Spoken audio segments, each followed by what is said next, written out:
Alright. We're not on any page number, so I'll tell you where we're holding. We've been talking about Olam Hazeh versus Olam Haba, Kehillat the resurrection of the dead, Yemot HaMashiach, the days of the Mashiach. We mentioned the Gan Eden is a holding place for us to reach Olam Haba, another world. But let's understand a little deeper of what we've read until now. And like I said earlier, I'm just reading from the writings of Uluda Fataya. Not much of this is my novel insight, but I think these are clarity of terms that are important for people to have. Vida, you should know. That this reward that will be given to the tzaddikim in the future, it is unable to be comprehended what exactly the tzaddikim will be rewarded with. You hear many religions promise all kinds of terrific things that a person will get in the next world. We don't know what we're going to get in the next world. It's so great, it's so different than something we can understand that we don't even bother trying to figure it out. It's a tremendous reward. We can't explain what it is. No. That's what it says in Shaar.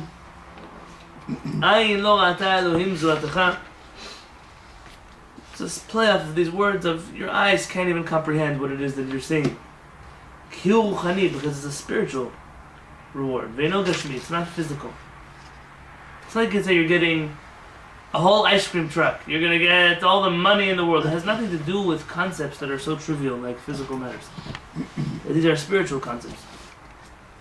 That's what our rabbi is saying, Talmud Masechet Brachot, Olam haba en bo lo achila velo shtiya. The next world does not have it, not eating and not drinking.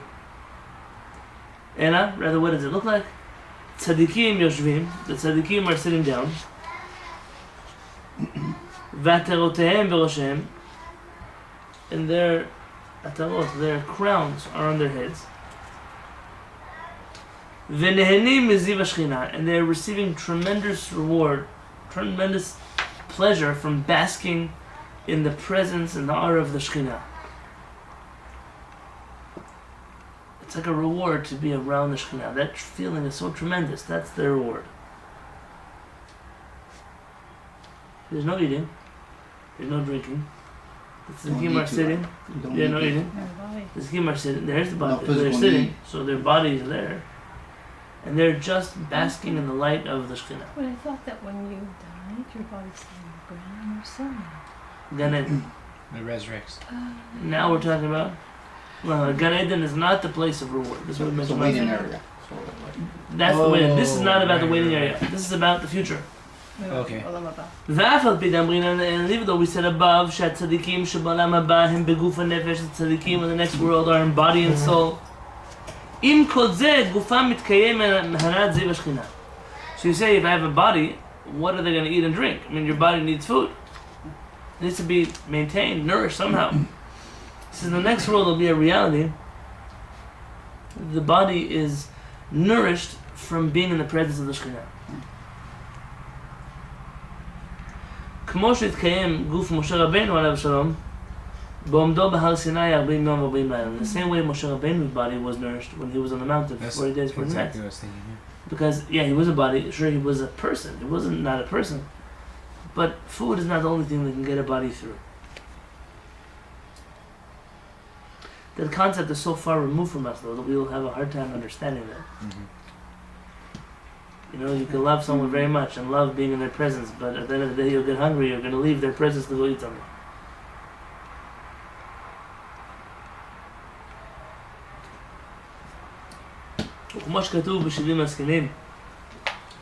And like the Torah tells us explicitly by the 70 elders, ויחזו את האלוהים, they saw Hashem, ויאכלו, וישתו, and they ate and drank.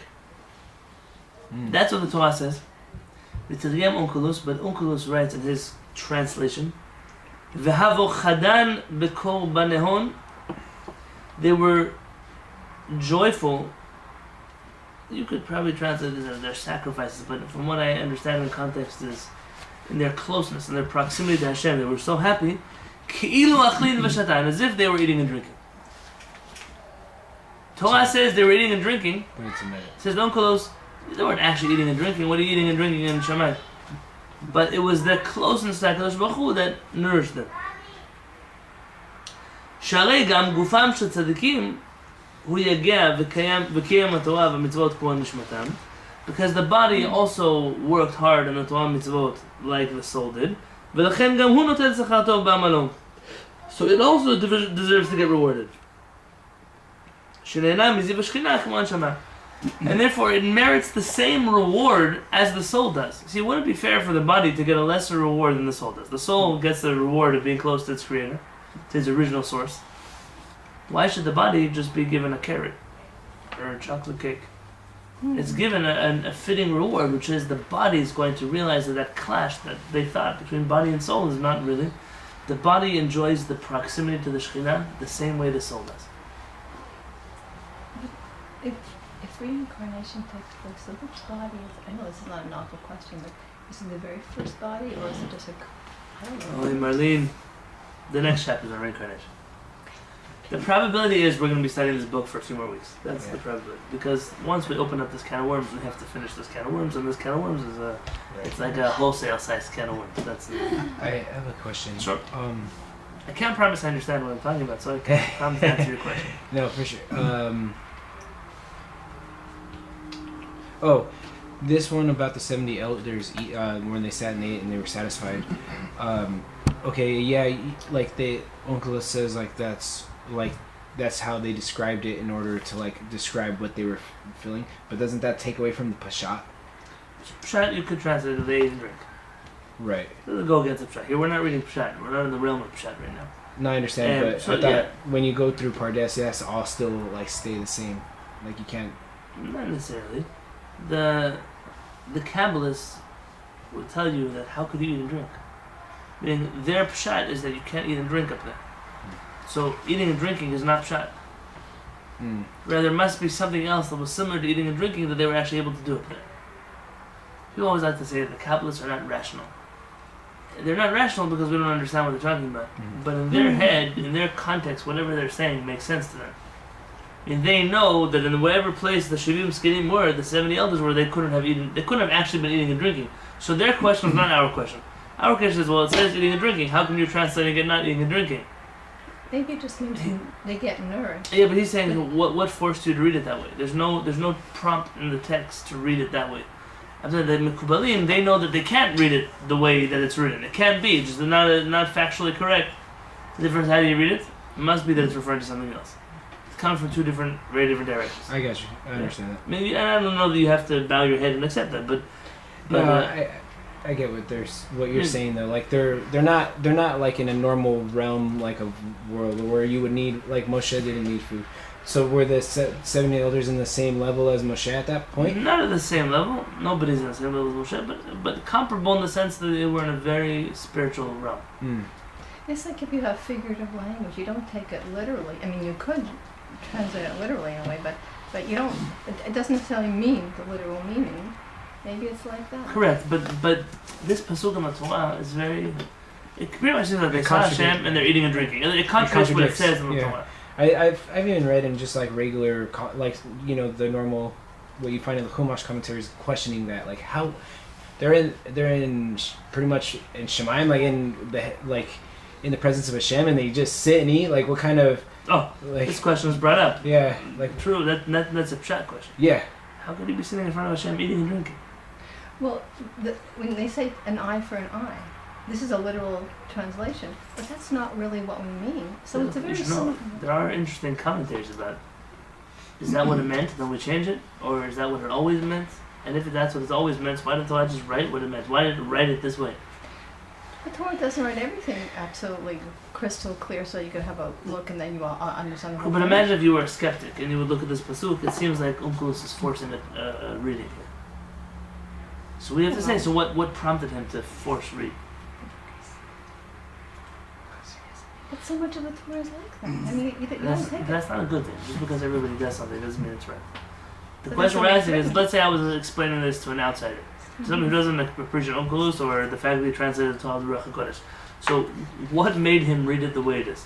So there's certain kind of holy energy they get with that. That's as if they're eating and drinking. That they But it doesn't, absorb. the whole It point is it doesn't doesn't say that. I was always under the impression that the reason for the mitzvahs is for the purification of the soul and the body. So therefore, it kind of made sense that you wouldn't need to eat. Oh, and we did talk about this the other week. V'zehu, and this is the lo k'mo shekatav HaRambam. This is contrary to what the Rambam himself wrote in the 8th chapter of the Laws of Tshuva. V'zeh Lashonon, this is an exact quote from the Rambam. Ulam haba, the next world, en bo guf ugviyah. There's no physicality at all. There are no bodies. Ela nafshot tzadikim, the souls of the tzadikim. And like we mentioned above, they're basking in the light of the Shekhinah. Ukvar isig alav Ra'avad. The Ra'avad, who's the Ra'avad? The Ravid. Who? He's the main critiquer of critiquer, is that a word? Critic? Critic, that's a real English word. He's the main critic of the Rambam. You'll see him in little blurbs in the ratings of the Rambam. What's his name?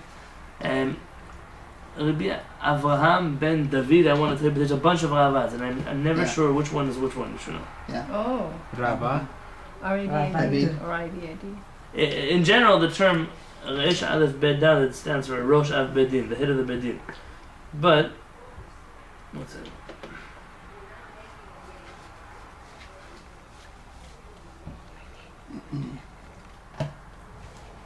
Rabbi Avraham ben David. He was from province. Rabbi what, Ben David? Avraham. Oh, sorry. And he's the main critic of the Rambam. Correct. He believed the Rambam's writings were heretical. Really? But he saw that everybody was reading the Rambam, so he decided instead of, you can't beat him, join him. So he just wrote a commentary on the Rambam showing all the places where the Rambam is wrong, so to speak. It's turned out since then that he's actually helped us realize how right the Rambam was. Because we never thought to check that, but we check it out. Oh, the Rambam was brilliant. That's what he said something for a reason. But here the Ravad is arguing with the Rambam, and this is a valid argument. Now he tries to answer for the Rambam. You should know. This is my main appreciation of the Sephardic Mekubalim versus the Ashkenazi Mekubalim. I was talking to my wife this week. Interesting discussion. Not everything in the world is separated Sephardic, Ashkenazi. Not everything. But a lot more than what people would like to give credit for is separated that way. And we're taught, we're all the same, we believe the same things, we pray, it's just a little different food we eat, and our siddur is a little different, and our accent, and 1% of halachot are different. And that might be right, absolutely. I'm not here to disagree with that. And there's also two worldviews that are born. And those worldviews influence everything from head to toe, from A to Z of Judaism. It's a completely different worldview. Not necessarily right or wrong. I can't tell you which is right and which is wrong, because which one does it for me.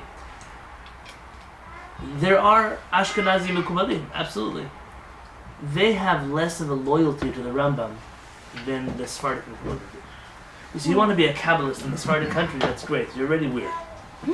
But now you also want to fight with the greatest authority we ever had in the Sephardic world. Now you're pushing it. So you better make the things that you believe work, even if it's very twisting the words of the Rambam, because a real Rambamist will tell you him and the Kabbalah have nothing to do with each other. Yeah, but at least you have to answer up to the main points of the Rambam. You can't just come out and throw them out the windows. That doesn't exist. And therefore, I appreciate when the Sephardic Mekubalim do this, because I don't find this everywhere else.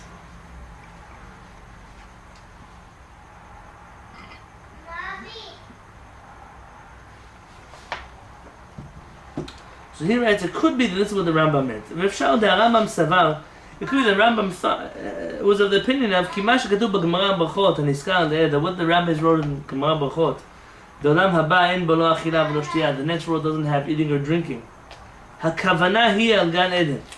Could be he was assuming that when they used the word Olam Haba, it was a loose term for the Garden of Eden. V'savar shegam Gan Eden nikra Olam Haba. And he holds Gan Eden is also considered the next world. What do you mean? It's the next place you go after this world. So to call it the next world is not an inaccuracy. Al shehu ba achar haptira, because it's the next step after death. V'sham en guf rak neshamot levad. And over there are no bodies, only souls. Like we mentioned earlier, the Gan Eden is a waiting room for the souls. Aval ba'olam haba shu b'zman atchiyah, but in the next world, literally the next world, which is the time of the resurrection of the dead, he also agrees that there's a body Okay, you don't have to read the Rambam that way. But if you want the Rambam and the Guidah Fatayah to agree with each other, this is the way they're going to agree with each other.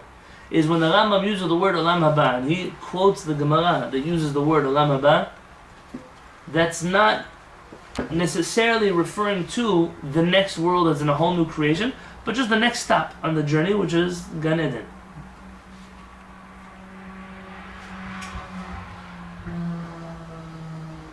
So that means people who died many years ago are still in Gan Eden waiting. Does the soul will come to the resurrection? Correct. I thought it said that Gan Eden was a place for Tzaddikim, though. Correct. I mean, anyone who's there is a tzaddik. Okay. And he's going to ask a more complicated question. I don't need to bring through all his sources, but let's just go through So it. where's everybody else's lives? I think it's step back. I mean, he has to go through something. Well, that's the Gilgulim. That's the next category. אולם יש לשאול, we could ask, והוא, כי מאחר שעולם הבא שהוא תחיית המתים, כדאמרן, הוא נעשה קודם 1000 השביעי, כדמשמע ממסכת הנדרין. It's implied from Masechet Sanhedrin that Olam Haba, which is the resurrection of the dead, happens before the 7,000th year. In the 7, let's 1000 Hashvi. Let's how to give a good Before term the for year it. 7000. Before the period, the 7,000 year period. That's the correct translation. So we're now in the 6,000 year period. Yeah. The 7,000 year period. It's supposed to happen before then. Before that, so in this. The Kamal Adam, like it says there, Tanat of Eliyahu, was studied in the house of Eliyahu Navi. Tzadikim Shatid HaKadosh Baruch Hu Lachayotan. The Tzadikim that HaKadosh Baruch Hu is going to bring back to life before the 7,000th year. Einan Chozrin Afran, they don't go back into the earth in that 1,000 year period. Vim Tomar, and if you'll ask, Otan Elef Shanim Shatid HaKadosh Baruch Hu Chadesh Medalamo, that in those 1,000 years, the HaKadosh Baruch Hu is going to revive the world. Meaning, he's going to destroy the world and then come back and make a new world. What was the world created in the first place? What did the world look like? It was water. Water. Yeah. Yeah. Water. It was all The water. whole heaven and water was Fermentation. very good. Yeah. Hmm? Fermentation. For cute. Tzadikim ma'im osim. What's going to happen to the tzadikim? Where are they going to be hanging out if there's not going to be any earth in the world? In the library.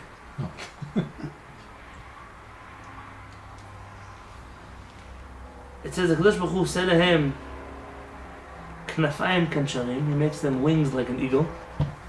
Vishatin al pnei hamayim, and they fly, they hover over the water. That's a pretty strange expression, but let's put this here. He's going to explain Mivwal Mizeh, it's understood from here. So at that point, we're basically more spiritual than Then we are physical, correct. Mivwal Mizeh, it's understood from here. Kitchiyat hametim hi kodemet elef hashvi. The revival of the dead, the resurrection of the dead will happen before that 7,000 year period. Right, at the end of the 6,000, before the beginning of the 7,000. So 1,000 year period.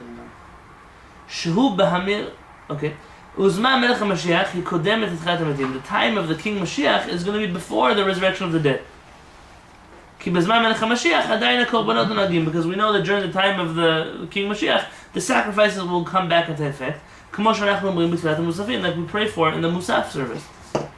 V'adayin yesh achila v'shtiya, and we know there will be food and drink. Shetotzi haaretz gelus ka'ot, because gelus ka'ot has a number of commentaries, but the earth is going to give out loaves of bread. Ki en ben olam hazeh lemot HaMashiach, because the only difference in this world and the days of Mashiach, rak shibud malchiot bilvad, is only that the Jews will have their own kingdom.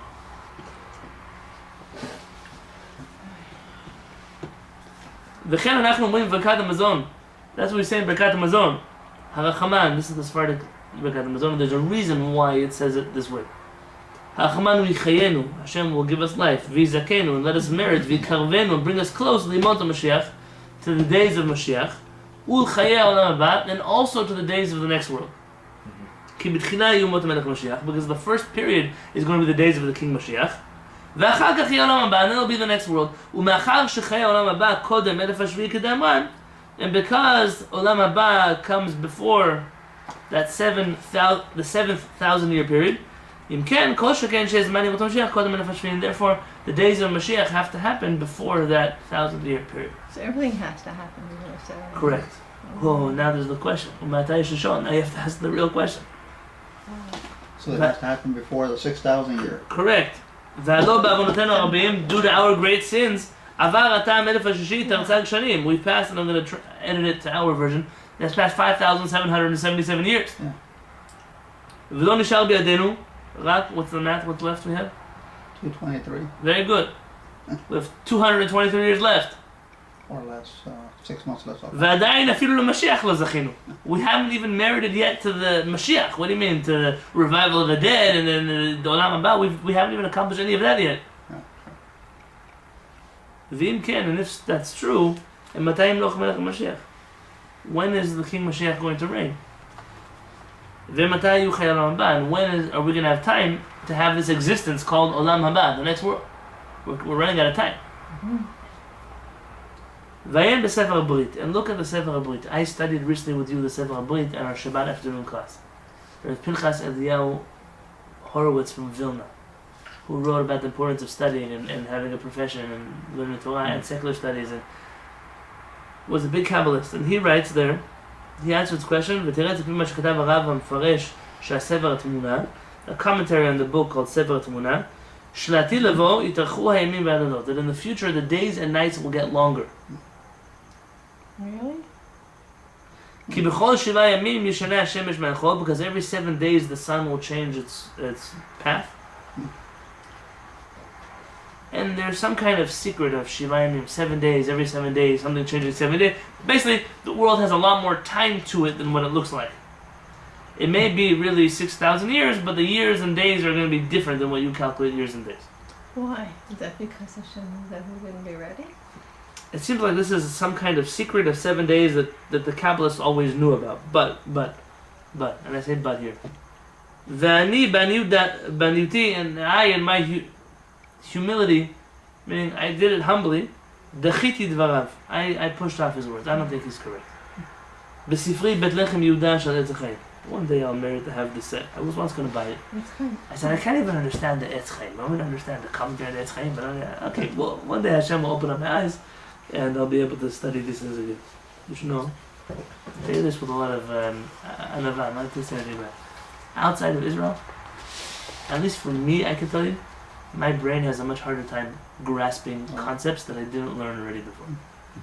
And I sit and I sit and I sit, and what I was able to do in an hour in Israel takes me sometimes a day or two. Not exaggerating. I'm not telling you. It's your head is not open to something like even this book. Sometimes parts of Kabbalah that I'm not a Kuba, but you study in Israel, and there was some kind of clarity that you had. You don't feel it here. You don't feel it here. And I'm telling you, like on myself, I feel it. So maybe one day when I spend enough time in Israel to have more time to learn there, Hashem will open up. So you see, there's the energy that's nourishing your brain. What says Avirah Eretz Israel Machkim? Even the air in the land of Israel makes you smile. It's more kedusha in Israel. Rabbi Nachman of Breslov said that he became holy because of the 2 weeks he spent in Israel. 2 weeks. 2 weeks. When everyone else is busy eating falafel and shawarma, he's like, let's. There's a famous rabbi, according to the Gemara, that when he comes to the border of the land of Israel, Hashem, please let me forget all of the Torah I studied in Babylon. I want to start over again in the land of Israel. I don't want to know anything. It wasn't worth it.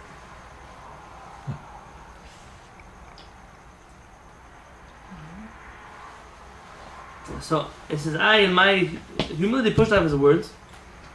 V'sham katavnu, there we wrote. It's normal for rabbis to write about themselves in third person, in plural. Tirutz acher. I wrote another comment, another answer. V'hu ki Rav Ktina lo amar deshit alfei shani havi alma. When Rav Ktina says that the world is 6,000 years, kimal haolam hazeh bilvad. He was only counting the things that fit in this world. V'lo al yemot HaMashiach, and he wasn't including the days of Mashiach in the 6,000 calculation.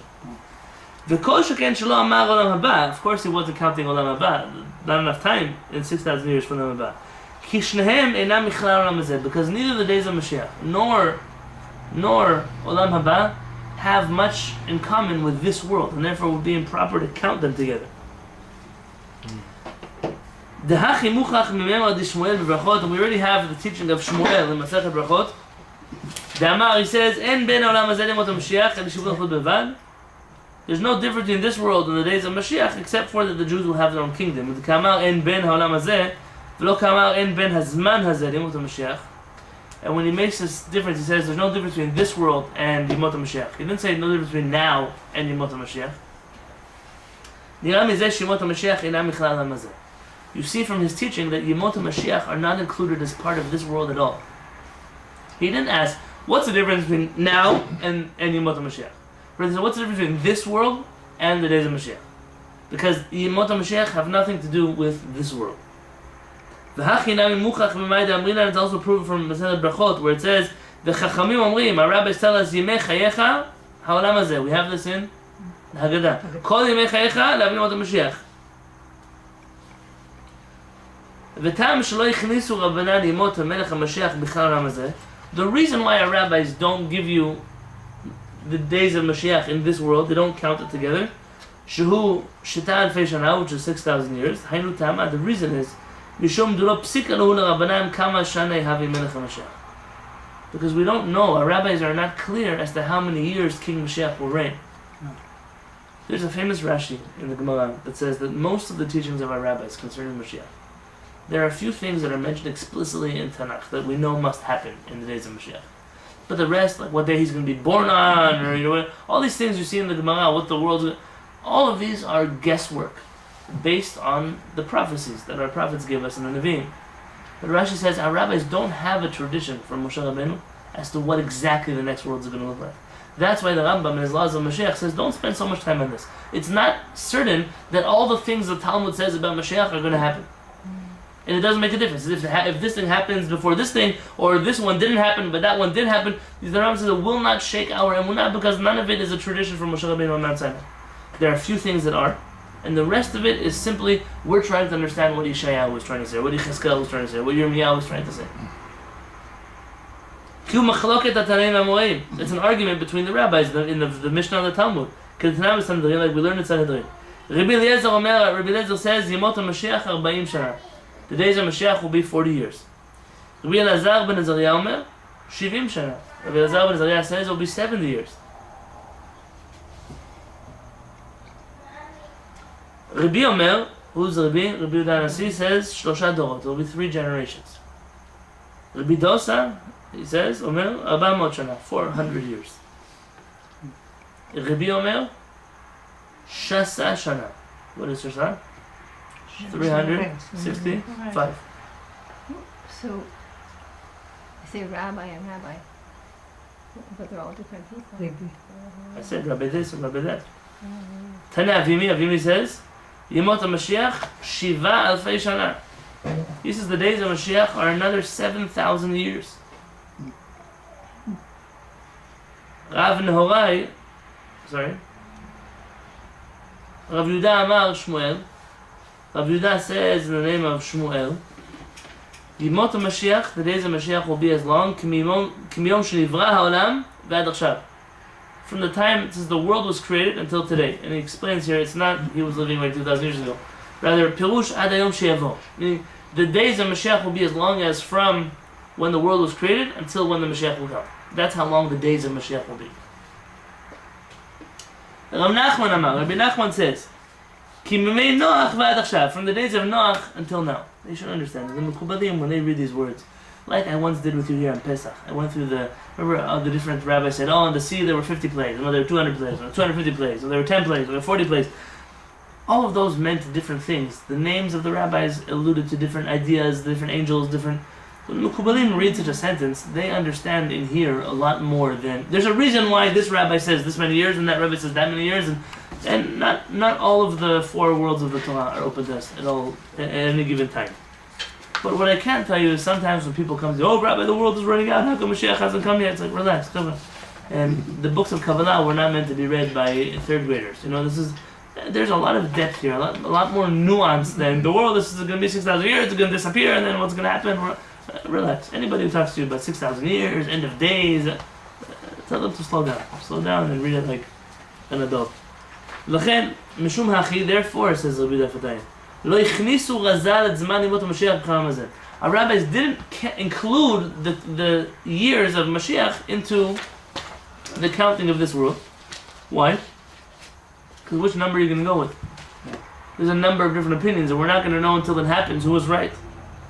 How much more so how long the next world is going to be? How about the Chazon HaMashiach is going to happen after the time of the King Mashiach? We have no idea how long that's going to be.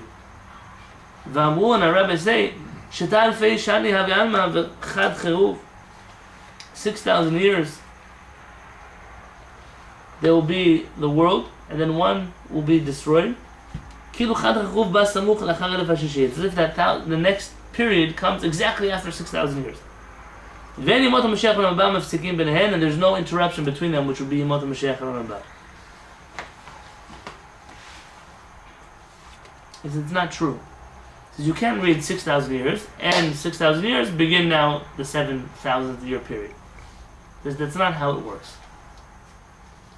And he wants to give us an example that you might not personally be familiar with because you probably didn't hang out with the Iraqis in Jerusalem, but I'll explain to you when we read through it.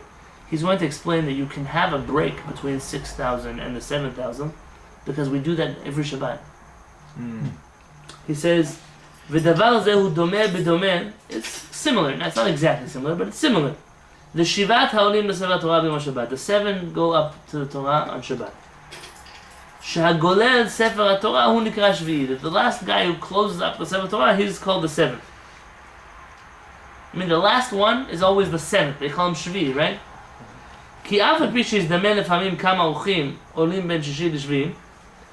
Oftentimes, and Baruch Hashem we don't have this custom, but in many, many, many Sephardic communities, when there's a guest from out of town and you gave the aliyot, you need more aliyot, or there's a wedding or a bar mitzvah or something, they start to give maybe 30 people an aliyah.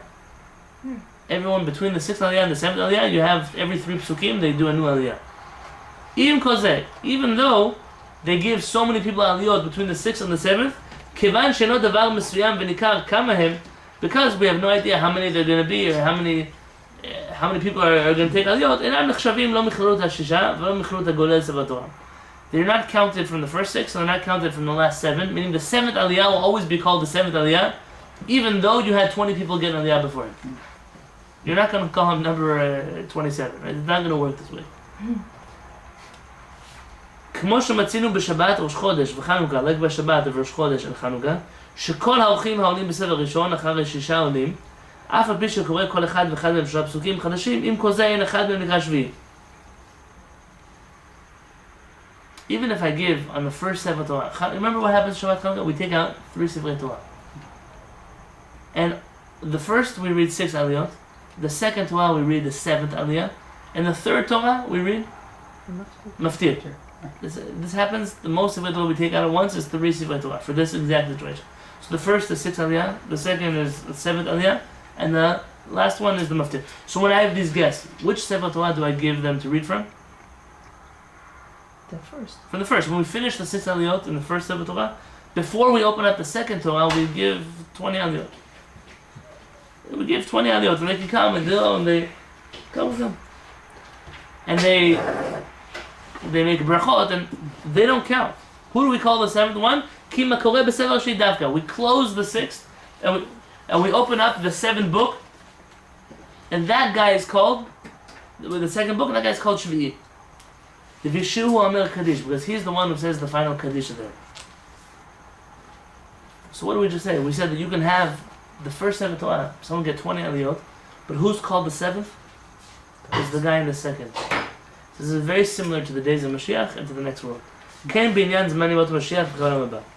Habaim ben ha'elef ha'shvi'i le'elef ha'shvi'i. Even though we have many guests, we're going to have a whole new experience between the 6,000 years and the new 7,000th year. Kivan she'en shnoteim mesuyamim v'lo nodeim kama shanim hem. Because we don't know exactly how many years they're going to have. It's going to depend on all kinds of factors. Lo tzirfum razal lo im ha-6,000 v'lo im ha-1,000 ha'shvi'i. Our rabbis didn't take the days of Mashiach out of the first 6,000, nor do they take them out of the last 1,000 of the 7,000. Rather, there's going to be some kind of middle time when all the guests are going to be getting aliyot, and that period is going to be called the days of Mashiach and the next one. So if you weren't confused when we started, No. Now you're definitely confused. Yeah. When I hear, and I want to tell you now, because I'm on YouTube, and someone's going to be listening to this class. And one thing I always tell you is never listen to rabbis who talk about the end of days on YouTube. So I did not change my stance. And I have not joined that group of rabbis because I don't know what's going to happen in the end of days. I'm simply reading to you from Rabbi Yonatan Halevy, who's a student of the students of the students of the Arizal, and Rabbi Chaim Vital. This is the tradition that they have as to what's going to happen at the end of the world. Is this exactly what's going to happen?